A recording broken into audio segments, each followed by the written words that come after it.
नमस्कार, बहुत स्वागत आप सभी का। जी मध्य प्रदेश छत्तीसगढ़ देख रहे हैं आप और आपके साथ मैं हूं कीर्ति दीक्षित और आपकी आवाज में आप सभी का स्वागत है।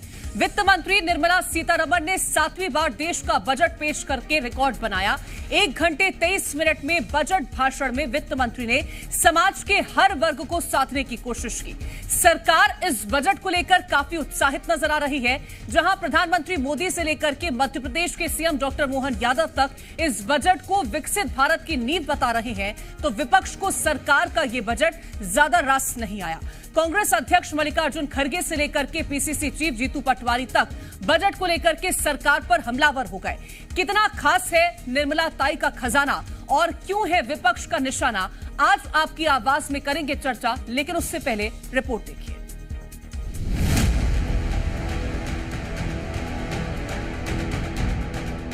Three crore additional houses under the PM Awas Yojana in rural and urban areas in the country. Lok Sabha चुनाव में बीजेपी की जीत के बाद सबको इंतजार था इस साल पेश होने वाले पूर्ण बजट का, और आज वो इंतजार खत्म हो गया है। वित्त मंत्री श्रीमती निर्मला सीतारमण। वित्त मंत्री निर्मला सीतारमण ने 7वीं बार देश का बजट पेश करने का रिकॉर्ड बनाया और साल 1959 से लेकर 1964 तक बजट पेश कर चुके मोरारजी देसाई को पीछे छोड़ दिया। निर्मला ताई ने 1 घंटे 23 मिनट के बजट भाषण में समाज के हर वर्ग को साधने की कोशिश की। बजट भाषण का फोकस शिक्षा, रोजगार, किसान, महिला और युवाओं पर रहा। इस बजट में इनकम टैक्स स्लैब में कई बदलाव भी किए गए हैं। For the new tax regime. First, the standard deduction for salaried employees is proposed to be increased from 50,000 to 75,000 rupees.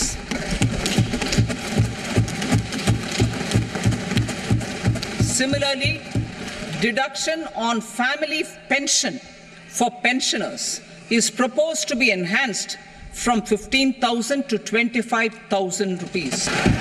PM Awas Yojana.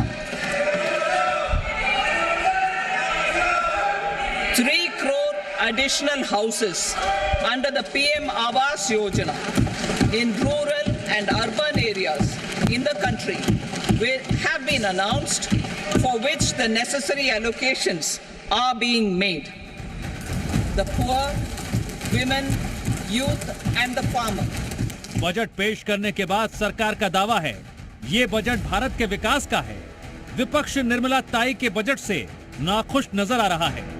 साथियों, एनडीए सरकार ने पिछले 10 साल में ये सुनिश्चित किया है कि गरीब और मध्यम वर्ग को लगातार टैक्स से राहत मिलती रहे। इस बजट में भी इनकम टैक्स में कटौती और स्टैंडर्ड डिडक्शन में भी वृद्धि का फैसला लिया गया है। अपेक्षा कर रहे थे एमएसपी गारंटी का, और कानूनन उसको कुछ एमएसपी को मजबूती मिलेगी और फर्टिलाइजर और दूसरे पेस्टिसाइड इसके लिए कुछ सब्सिडी भी मिलेगा। ये सारी चीजें हमने एक्सपेक्ट किया था, वो भी इसमें नहीं है। 2024 के बजट को लेकर देश में सियासत चरम पर है। बजट पर जारी सियासत मध्य प्रदेश तक पहुंच गई है। एमपी के सीएम डॉक्टर मोहन यादव ने भी केंद्रीय बजट 2024 का स्वागत किया और इस बजट को विकसित भारत का बजट बताया। पीसीसी चीफ जीतू पटवारी ने केंद्रीय बजट पर हमला बोला। पटवारी ने कहा यह झूठ की सरकार है। मैं विकसित भारत का आधार पर जो बजट प्रस्तुत किया गया, मेरी अपनी ओर से बजट की बहुत बहुत बधाई। मैं माननीय वित्त मंत्री श्रीमती निर्मला सीतारमण जी को भी बधाई देना चाहूंगा, जिनके माध्यम से भारत में ही विकसित मध्य प्रदेश की संभावना भी छिपी हुई है। इस नाते से मैं पूरे बजट की अपनी ओर से बधाई देता हूं, शुभकामना देता हूं। पुरानी हिस्ट्री ये बताती है कि रोजगार 2 करोड़ देके सत्ता में आई थी। दुनिया का सबसे बड़ा बेरोजगार देश हो गया। 4 करोड़ रोजगार, यानी वो 2 करोड़ के झूठ को डबल कर दिया। डबल इंजन की सरकार होती है, ऐसे डबल झूठ की सरकार नरेंद्र मोदी की सरकार।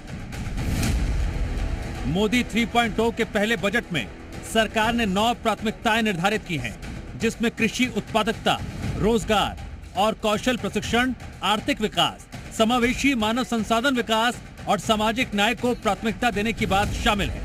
अब इस बजट के जरिए 2047 तक विकसित भारत के सपने को कितने पंख लगते हैं, ये आने वाले वक्त में पता चलेगा। Bureau report, Zee media. The Prime Minister's package of 5 schemes and initiatives to facilitate employment, skilling and other opportunities for 4.1 crore youth over a 5-year period